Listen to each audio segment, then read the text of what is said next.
إن الحمد لله نحمده ونستعينه ونستغفره ونستهديه ونتوب إليه ونعوذ بالله من شرور أنفسنا وسيئات أعمالنا. من يهده الله فهو المهتد ومن يضلله فلن تجد له وليا مرشدا. أشهد أن لا إله إلا الله وحده لا شريك له وأشهد أن محمدا عبده ورسوله بلغ الرسالة وأدى الأمانة ونصح للأمة وتركنا على المحجة البيضاء ليلها كنهارها لا يزغ عنها إلا هلك. اللهم صل وسلم وبارك على نبينا الكريم محمد بن عبد الله أرسله الله رحمة للعالمين. أما بعد فيا عباد الله أوصيكم ونفسي بتقوى الله فقد فاز المتقون. قال الله تعالى في القرآن الكريم: أعوذ بالله من الشيطان الرجيم. يا أيها الذين آمنوا اتقوا الله حق تقاته ولا تموتن إلا وأنتم مسلمون. Ma'asyiral muslimin, jamaah Jumat memuji Allah, kita diminta selalu untuk meningkatkan kualitas takwa kita kepada Allah dengan menjalankan perintah-perintah Allah yang ada dalam Al-Quran Al-Karim dan perintah Rasulullah SAW yang dijelaskan dalam hadis dan sunnah beliau. Kemudian kita juga diminta untuk meninggalkan apa saja larangan Allah yang ada dalam Al-Quran Al-Karim dan larangan Rasulullah SAW yang dijelaskan dalam hadis dan sunnah beliau. Demikian insyaAllah kita bisa meraih derajat takwa yang sebenar-benar takwa. Salawat dan salam kita bacakan kepada kita Muhammad sallallahu alaihi wasallam. Allahumma salli wa sallim wa barik alaihi. Rasul kita terakhir, teladan hidup kita untuk meraih kesuksesan dunia dan akhirat. Tidak ada nabi, tidak ada rasul setelah beliau. Kalau ada orang atau kelompok yang meyakini ada nabi, ada rasul setelah Nabi Muhammad sallallahu alaihi wasallam, tidak boleh kita yakini dan percayai, karena akan merusak dua kalimat syahadat kita. Asyhadu an la ilaha illallah wa asyhadu anna Muhammadar Rasulullah. Kaum muslimin, jamaah salat Jumat yang dirahmati Allah, kita bersyukur kepada Allah Ta'ala yang telah menyampaikan usia Jumat pertama setelah Ramadan ini. Kita bersyukur kepada Allah Ta'ala yang memberikan kesempatan kepada kita untuk melewati Ramadan 1 bulan, siang dan malam. Di siang hari kita siyam, di malam hari kita qiyam, dan bahkan siang malam kita penuhi dengan doa, dengan zikir, tilawah Al-Quran, tadabbur Al-Quran, dan bahkan juga banyak saudara-saudara kita yang mengisi sebuah terakhir dengan iktikaf di masjid-masjid yang mereka senangi, dan banyak lagi amal lain yang telah dilakukan, dan kita mohon kepada Allah agar Allah terima dan Allah berikan balasan sesuai dengan yang dijanjikan oleh Allah dan Rasul sallallahu alaihi wasallam. Kemudian kita juga harus ingat, Ramadan itu tidaklah sesuatu yang final. Dia hanya merupakan momen terbaik bagi kita untuk mendidik diri kita, melatih diri kita untuk memiliki karakter takwa. Dan takwa itu akan dilihat setelah Ramadan. Hasil dari pendidikan Ramadan yang 1 bulan siang malam itu, kalau benar kita lakukan iman dan wahtisaban karena Allah, karena mencari pahala balasan dari Allah, dijalankan dengan ilmu yang diajarkan Rasulullah SAW, insya Allah setelah Ramadan pasti ada hasilnya. Pasti kita lihat bekasnya, dan bahkan mungkin insya Allah bisa bertahan sampai tahun yang akan datang, Ramadan yang akan datang, kalau Allah beri kita umur lagi. Dalam kesempatan ini, khatib ingin menyampaikan bahwa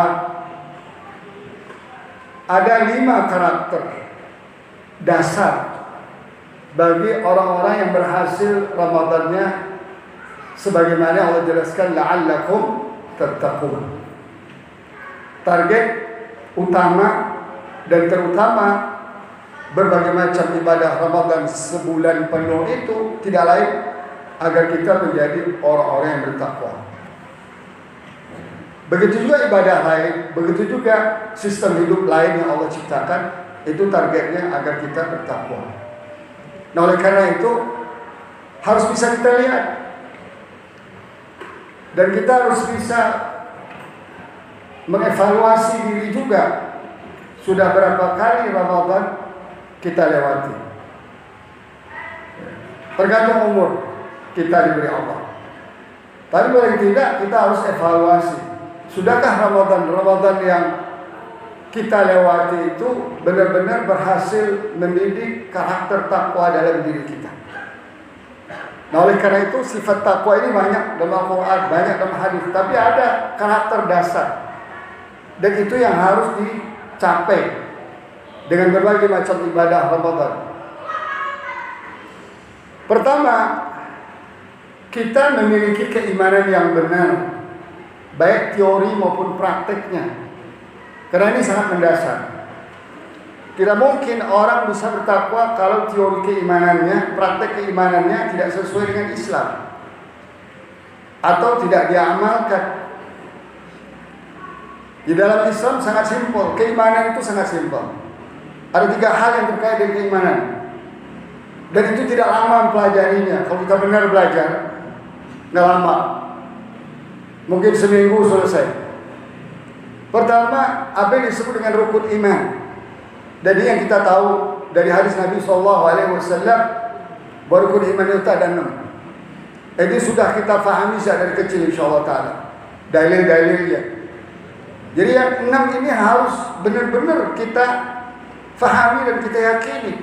Iman kepada Allah, iman kepada malaikat, iman kepada Rasul Allah, iman kepada kitab Allah, baik yang Al-Quran maupun yang diturunkan sebelum Al-Quran. Iman pada hari akhirat, akan ada hari akhirat. Kita tidak habis di sini perkara kita, ada hari akhirat, hari abadi setelah kita mati nanti. Setelah dunia ini Allah kiamatkan. Kemudian ada iman terkait dengan qada dan qadar, bahwa semua yang terjadi dalam hidup kita di alam ini keputusan Allah. Kalau seandainya keputusan itu tidak menyenangkan, bagaimana cara kita mensikapinya? Kalau seandainya keputusan itu baik, bagaimana cara mensikapinya? Nah, ini kaitannya dengan keimanan. Kemudian juga hakikat iman, bahwa banyak yang salah persepsi bahwa iman itu cukup dengan melafazkan la ilaha illallah. Tidak cukup, itu baru lafaz diucapkan. Memang kalimat la Allah kalimat thayyibah yang harus kita baca sebanyak mungkin, tapi dia cukup dibaca saja. Karena hakikat keimanan itu sebagaimana yang sudah dijelaskan oleh para ulama kita ada 3. Ada 3. Ya, at-taqriru bil lisan. Kita ucapkan dengan lidah kita. Maka salah satu syarat bacaan tahiyat kita adalah asyhadu an la ilaha illallah wa asyhadu anna Muhammadar Rasulullah. Bukan hanya orang yang mau masuk Islam saja harus bersyahadat, kita pun harus bersyahadat setiap hari. Ya, minimal sejumlah salat yang kita lakukan. Ya. Kemudian kaum rahmatullah, at-tasdiqu bil jinan. Apa yang kita ucapkan itu betul-betul kita yakini. Nah, ini tidak mungkin kita bisa yakin kalau tidak ada ilmu. Makanya ilmu mengenal Allah, ilmu tauhid namanya, atau ilmu akidah, apapun namanya, ilmu ini yang paling pokok dalam kehidupan kita. Karena keimanan itu fondasinya. Fondasi dari keislaman ini secara keseluruhannya adalah iman itu. Kalau iman itu tidak tertanam dalam kehidupan kita, tidak kita ucapkan dan tidak kita yakin dalam hati kita. Dan bahkan yang ketiga adalah al-amalu bil arkan. Konsekuensi iman itu memerlukan amal. Tidak hanya cukup berdiam diri. Makanya kita dilatih beramal Ramadan siang malam. Dan seterusnya. Jadi kaum muslimin rahimahullah, orang yang bertakwa adalah orang-orang yang memiliki konsep keimanan yang benar dan pemahaman yang benar dan pengamalan yang benar. Karena iman itu butuh konsekuensi. Seperti tadi yang dikatakan hakikat, tidak cukup hanya ucapkan lisan, tapi harus diyakini dengan hati dan diamalkan dengan perbuatan. Iman itu banyak, kata Rasulullah SAW cabangnya. Al-iman bid'un wa sittuna syu'batan. Iman itu lebih dari 60 cabang. A'laha la ilaha illallah. Yang tertinggi adalah la ilaha illallah. Wa adnaha, konsekuensi iman yang paling rendah apa? Menyingkirkan sampah dari jalan. Bukan membuang sampah ke jalan. Itu pengaruh keimanan atau ciri keimanan belum sempurna. Kaum muslimin rahimakumullah. Yang kedua, bahwa orang yang bertakwa itu memiliki aktivitas ekonomi. Dia nggak boleh nganggur. Tidak boleh dia menjadi beban masyarakat. Apalagi beban keluarga. Nah ini problem di kita lihat. Karena mungkin selama ini kita nggak melihat aktivitas ekonomi itu bagian dari keimanan. Dia bagian dari keimanan setelah iman. Tetapi bedanya kita orang beriman dan bertakwa melakukan aktivitas ekonomi dengan yang tidak beriman dan tidak bertakwa adalah patokannya adalah halal dan haram. Tidak boleh kita main hantam kromo, mau riba sistemnya, mau ada sogok menyogok, mau menipu timbangan takaran, tidak boleh. Ada keedah ekonomi dalam Islam. Allah jelaskan, Rasulullah jelaskan, dan itu harus kita ikuti. Yang kedua, terkait dengan ekonomi ini, kita mencari rezeki, mencari harta tidak untuk diri kita sendiri. Kita harus mencarinya untuk orang lain. Di dalam Al-Quran, nanti ayat yang kita baca dijelaskan itu. Kepada siapa harus kita kasih harta kita yang kita cintai itu? Pertama kepada karib kerabat. Setiap kita harus melihat karib kerabat kita yang belum punya kemampuan ekonomi menjadi kewajiban bagi kita yang mampu untuk menolong mereka. Zawil qurba. Yang kedua, al-yatama, anak yatim yang ada di sekitar kita. Wal masakin, orang-orang miskin yang ada di sekitar kita. Wa binas sabil, orang-orang yang kehabisan belanja dan perjalanan. Wa fil riqab, orang-orang yang budak yang ingin memerdekakan dirinya perlu bayar kepada tuannya, walaupun dia tidak ada, tapi sistemnya masih ada. Nah termasuk juga sekarang saudara-saudara kita di Gaza yang ingin dibunuh 2 juta, 2,2 juta orang oleh Yahudi sekarang dengan diblokir. Tidak boleh masuk bantuan dari luar, dari dunia. Itu juga wajib kita bantu. Nah, oleh karena itu kaum muslimin rahimakumullah, sangat beda antara ekonomi dalam pandangan Al-Quran, ekonomi dalam pandangan Rasulullah, dengan apa yang berjalan sekarang di negeri kita. Kapitalis, liberalis ini sangat berbeda. Tidak kenal halal dan haram, semua main hantam, kromo. Yang kedua, mencari harta untuk dirinya, paling untuk keluarganya. Nggak mau membuka mata kepada komunitas lain yang memang menjadi kewajiban. Dan dikira bahwa harta yang datang ke kita itu hasil kerja kita. Tidak. Itu titipan Allah kepada kita agar kita mendapatkan kebaikan. Wa fi amwalihim haqqul lis-sa'il wal mahrum. Dalam harta kalian, kata Allah, ada titipan untuk orang yang minta-minta, orang yang belum mampu. Seperti tadi, dari karib kerabat, orang miskin, anak yatim, janda-janda, orang-orang di PHK, orang yang tidak pernah bisa mencari ekonomi secara kecukupan. Bisa karena sistem zalim pemerintah, penguasa, bisa memang sudah takdirnya seperti itu. Itu semua menjadi tanggung jawab kita. Jadi, kaum muslimin rahimakumullah, keadilan sosial dalam Islam itu sudah tertanam dalam diri kita. Tanpa harus kita jadi penguasa, tanpa kita harus kaya. Karena Allah tidak minta berapa jumlahnya yang harus kita bagikan, tapi berapa kemampuan kita dalam membagi-bagi harta yang Allah berikan kepada kita sebagai syukur kita kepada Allah Subhanahu wa taala. Yang ketiga adalah kita harus jadi ahli ibadah. Kalau mau jadi ahli ibadah, lihat fenomena masjidnya. Karena ibadah utama itu ada di masjid. Salat 5 waktu sehari, salat Jumat itu wajib masjid, kecuali kita musafir. Kita coba lihat fenomena ibadah ini sangat mengerikan. Ya, ramainya masjid itu boleh dikatakan Ramadan saya itu pun di awal-awal. Setelah itu hilang, sepi. Terdatang lagi Jumat sekali. Kayak orang Kristen aja sekali sejumat datang tempat ibadah. Dan bahkan ada yang menyedihkan lagi. Saudara kita kenal salat cuma 2 kali dalam setahun. Itu banyak. Salat Idul Fitri dan Idul Adha. Buktinya coba kita lihat. Salat Idul Fitri setiap tahun, Idul Adha penuh. Masjid enggak cukup, lapangan enggak cukup. Kemana mereka? Sebelum salat Id. Nah, oleh karena itu kaum muslimin rahmatullah, orang bertakwa itu adalah orang yang ahli ibadah.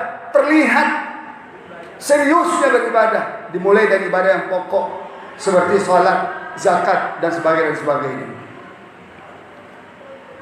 Yang keempat adalah orang yang takwa itu punya akhlak, punya etika. Salah satu akhlak utama, bukan akhlak itu banyak, adalah ketika kita berjanji penuhi. Itu ciri orang bertakwa, berakhlak. Beda dengan para politisi yang berkeliaran di negeri ini, kita lihat. Mudah sekali mengucapkan janji, tapi itu hanya untuk jadi kedok, mendapatkan suara dukungan dari masyarakat. Dan masyarakat kita anehnya mau lagi berkali-kali dibohongi. Mau lagi setiap 5 tahun. Ya Allah, ini kan ciri-ciri orang bertakwa. Orang bertakwa harus menepati janji. Wal mufuna bi ahdi idza ahadu.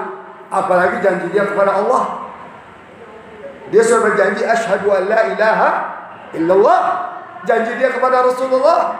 Wa asyhadu anna Muhammadan Rasulullah. Janji dia kepada kaum muslimin. Innamal mu'minuna ikhwah. Mereka bersaudara. Janji kepada karib kerabat. Janji kepada tetangga. Janji kepada sahabat, teman-teman. Dalam Islam detil persoalan akhlak ini. Ini akhlak ini juga hilang di masyarakat kita. Padahal puasa setiap tahun ikut, tidak ada pengaruhnya akhlak.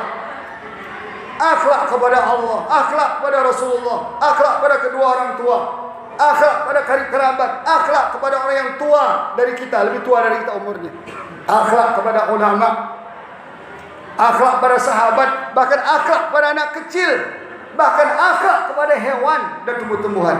Hilang semua, hampir hilang. Ini mengerikan. Nanti negeri kita ini akan lebih sadis daripada Eropa dan Amerika nanti. Kalau kita tidak evaluasi diri kita, apa yang kita dapatkan yang berpuasa, kita akan menjadi negara bajingan, menjadi masyarakat bajingan, menjadi partai-partai bajingan, menjadi mafia-mafia bajingan seperti di Eropa dan Amerika. Oleh karena itu kaum subhanallah, perlu kita evaluasi Ramadan kita.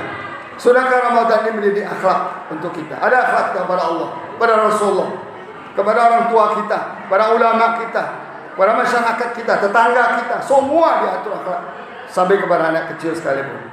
Yang kelima terakhir adalah orang bertakwa itu punya mental yang kuat, punya mental yang sehat. Mental ini baru ketahuan setelah seseorang itu diuji oleh Allah Subhanahu wa taala. Sedangkan ujian itu ada 2, kebaikan dan keburukan. Ini diuji. Orang bisa aja lolos ketika diuji keburukan, tapi ketika diuji kebaikan belum tentu dia lolos. Atau sebaliknya, bisa aja ketika diuji kebaikan dia orangnya baik, dermawan, suka nolong orang, tapi ketika diuji dengan kesulitan, sakit. Seperti saudara-saudara kita sekarang di Gaza diuji sudah 6 bulan sudah susah cari makan, dibombardir dari atas. Ini semua ini ujian dari Allah. Orang beriman dan bertakwa itu kuat karakternya. Coba kita lihat saudara-saudara di Gaza itu kuat sekali karakternya. Begitu dahsyat cobaan diberikan Allah kepada mereka, mereka tetap hasbunallah wa ni'mal wakil. tetap menyerahkan urusan ini semua kepada Allah, tidak frustrasi, tidak putus asa, tidak bunuh diri. Adakah kita dengar 2,2 juta saudara kita di Gaza bunuh diri? Ada nggak?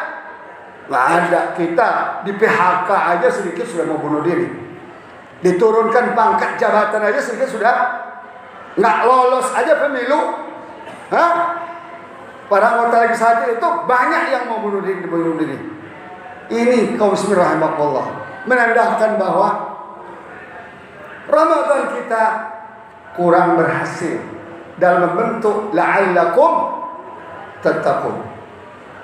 Apa dasarnya yang kita sampaikan ini? Ada satu firman Allah Ta'ala dalam surah Al-Baqarah ayat 177. Jamaah boleh nanti pulang dicek, dilihat di rumah, baca artinya, ayat tadaburnya, baca tafsirnya. Allah berfirman, a'udzubillahi minasyaitonir rajim. Laisal birra an tuwallu wujuhakum qibala al-masyriq wal maghrib. Walakinnal birra man amana billahi wal yawmil akhir wal malaikati wal kitab wan nabiyyin wa atal mala ala hubbihi dawil qurba wal yatama wal masakin wa ibn as-sabil wasailina fi riqab wa aqama as-salata wa ata az-zakah wal mufuna bi ahdihim idha ahadu والصابرين في البأساء والضراء وحين البأس أولئك الذين صدقوا وأولئك هم المتقون. Jelas sekali firman Allah Ta'ala ini. Allah berfirman, kebaikan itu tidak formalitas kalian mengharapkan wajah ke timur ke barat, bukan. Tapi ada esensinya. Kebaikan itu dibuktikan dengan apa? Iman kamu kepada Allah, iman kamu kepada hari akhirat, iman kamu kepada malaikat, iman kamu kepada kitab, iman kamu kepada nabi. Tuh, perlu dijelaskan tadi. Kemudian yang kedua apa? Wa atal mala bidzul qurba wal masakin. Kalian harta yang kalian cintai, bukan sisa harta. Harta yang kalian cintai itu kalian peruntukkan 6 komunitas sosial yang harus kalian perhatikan. Pertama, karib kerabat. Kedua, anak yatim. 3, orang-orang miskin. 4, ibnu sabil. Kelima, orang-orang yang meminta-minta. Dan kadang orang yang membebaskan dirinya dari hutang atau membebaskan dirinya dari perbudakan. Lalu baru Allah katakan wa aqamas salata wa ataz zakah. Kalian harus menjadi ahli ibadah. 2 ibadah ini yang pokok. Orang kalau gagal salat, gagal bayar zakat, ibadah lagi agak susah itu. Dia punya harta enggak bayar zakat. Dia pun bisa bayar zakat fitrah, dia bayar zakat. Dia tahu waktu salat, dia enggak salat. Jangan harap dia bisa ibadah yang lain. Karena 2 ibadah ini selalu Allah samakan penyebutannya dalam Al-Quran. Setiap aqamas salat wa ataz zakah. Artinya apa? Ibadah-ibadah utama yang harus kita perhatikan. Kemudian Allah katakan apa? Yang berikutnya wal mufuna bi aidim ahad idza ahadu. Mereka punya morality yang tinggi. Boro-boro ya, ingkar janji dengan Allah, dengan manusia aja enggak berani dia. Enggak berani dia ingkar janji dengan manusia. Ingkar janji dengan klien-klien dia, enggak berani dia. Karena bahaya. Karena orang apabila selalu ingkar janji, itu pertanda janji dengan Allah tidak pernah beres. Kalau janji kepada Allah tidak beres, jangan harap dia bisa menjadi orang yang bertakwa, dan nasibnya akan tragis di dunia sampai ke akhirat, waliyadzubillah. Kemudian yang terakhir, yang kelima, wasabirina fil ba'sa'i wad dharra'i wa hinal ba's. Orang-orang yang kuat mentalitasnya, kuat dirinya menghadapi cobaan-cobaan perang, cobaan kesulitan ekonomi, cobaan-cobaan serangan-serangan orang kafir, segala macam, dia hadapi dengan sabar. Satu kata sabar, tapi pahalanya berganda. Wa basyiris sabirin alladzina idza asabatuhum musibah qalu inna lillahi wa inna ulaika alaihim salawatun min rabbihim wa rahmah wa ulaika al-muhtadun. 3 balasan dari Allah yang sabar itu. Dapat rahmat, dapat ampunan, dan dapat petunjuk dari Allah Subhanahu wa taala. Nah, oleh karena itu kaum muslimin rahimakumullah, inilah yang Allah katakan apa? Ulaika alladzina sadaqu. Mereka yang benar keislaman dan keimanannya. Wa ulaika hum muttaqun. Dan mereka ini orang benar-benar bertakwa. Nah, kita berdoa kepada Allah Subhanahu wa taala, ya semoga 5 karakter ini terbangun dalam diri kita. Sehingga untuk membangun karakter lain setelah Ramadan lebih ringan, lebih mudah. Ya. Kalau sudah 5 ekor tanam tahun ini, tahun depan akan lebih ringan lagi. Hal-hal lain yang terkait dengan takwa, karena takwa itu banyak sekali. Sampai-sampai Rasul katakan, ittaqillah haitsu ma kunt. Takwa itu harus tercermin di mana saja kita berada. Tidak hanya sebagai rakyat, sebagai penguasa apalagi. Tidak hanya ketika di masjid, di pasar apalagi. Tidak hanya di rumah, di jalan apalagi. Terbangun karakter-karakter kita yang komplit seperti yang Allah jelaskan dan Rasul ajarkan kepada kita. Barakallahu li wa lakum fil Qur'anil azim. Wa nafa'ani wa iyyakum bima fihi min al-zikril hakim. Fataqabbal minni wa minkum tilawatahu innahu was-sami'ul 'alim.